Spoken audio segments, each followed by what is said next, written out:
Bismillahirrahmanirrahim. Elhamdülillah ve salatu ve selamu ala Resulillah amma ba'd. Assalamu alaikum ve rahmatullahi ve barakatuh. Hurmatly mekendeşler, kadırlı musulman tuğanlar. Barınızdağı jaratkan Allah'tan tınçlığı, salamı, merimi, rahimi, cana berekesi olsun.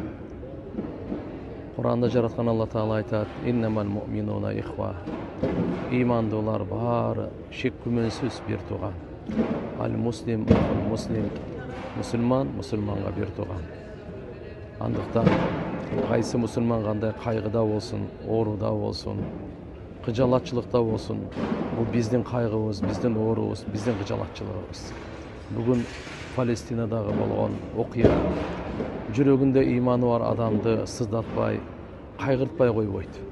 Kimdin jürөгünde iman bolsa, al sözsüz kaygırat. Ошол жердеги өзгөчө балдардын ölümleri, şehitlikleri, orulardын, alsыздардын, ayalzat enelerdин dünyadan kaytolары бул баарыбыздын жүрөгүбүздү кейитип турат тугандар. Бул ошо Израиль тарабынан бомба жардыруулары өзгөчө ушул ооруканаларга бул адамгерчиликсиздик, бул бир ташбоордук деп айтсак болот тугандар. Албетте булар яктунун набийин бигойри хак, жазыксыз пайгамбарларды өлтүргөндөр бул. Алла Таалам өзүнүн жазасын берсин.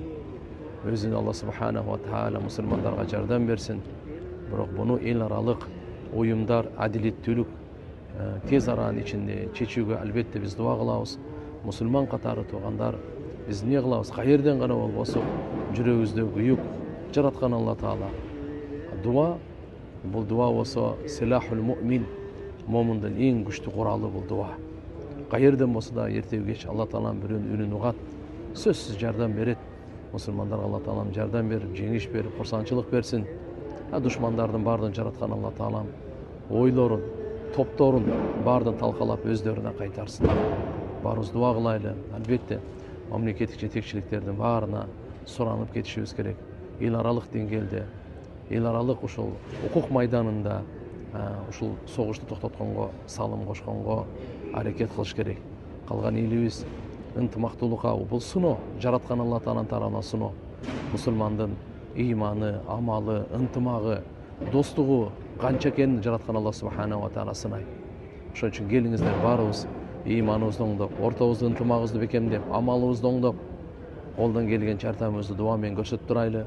Учуру келсе, кандай болсо дагы көрө жатарбыз. Мүмкүн материалдык жардам керек болсо, мусулманга мусулман жардамын аябайт. Буга кош көңүл болбошубуз керек туган. Кош көңүл ким болсо, кыямат күнү Алла Таала ага кош көңүл болот. Жараткан Алла Субханаху ва Таала ааламга тынчтык берсин, мусулмандарга күч кубат, ынтымак, биримдүүлүк берсин.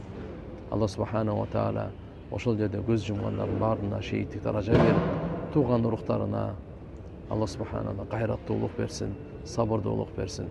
Бардык мусулмандарды ынтымакка, биримдүүлүккө чакырып кетемин. Ассаламу алейкум ва рахматуллахи ва баракатух.